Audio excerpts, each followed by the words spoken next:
In today's video, I'm going to teach you how to fix the missing Microsoft Teams add-in in Outlook. This can be a common issue, but with a few straightforward steps, we can get that add-in back where it belongs. So let's dive right in. First, we need to make sure that both Microsoft Teams and Microsoft Outlook are updated to their latest versions. This is crucial because updates often contain fixes for compatibility issues and enhancements for seamless integration. Head over to Microsoft Teams, then open Outlook and check for updates in both software. Once done, restart both applications to ensure any patches are correctly applied.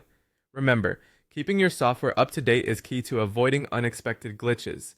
Next, let's verify the status of the Teams add-in within Outlook.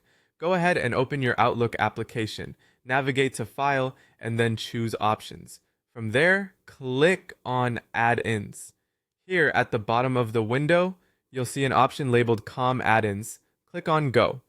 Now scan through the list for the entry labeled Microsoft Teams Meeting Add-in for Microsoft Office. If it's checked, then it should be enabled.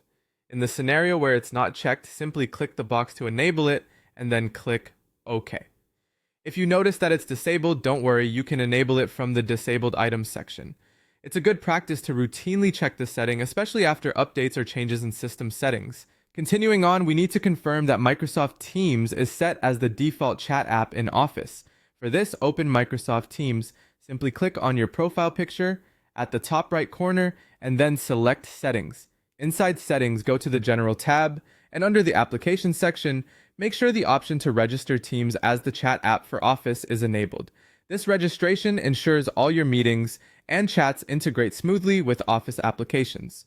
Once this setting is enabled, give Outlook a restart to apply these changes. Lastly, a simple but often overlooked step is to run Teams as an administrator. Close Microsoft Teams completely by right-clicking its icon in the taskbar and selecting Quit. Now, right-click on the Teams shortcut on your desktop or in your Start menu and choose Run as Administrator. Doing this elevates the application's permissions, allowing it to make necessary changes to system settings. After launching Teams this way, check Outlook again to see if the Teams add-in has appeared. And there you have it. By following these steps, the missing Microsoft Teams add-in should now be back in your Outlook. Regular maintenance and ensuring your applications are correctly set up can save you a lot of headaches. Thanks for tuning in, and until next time,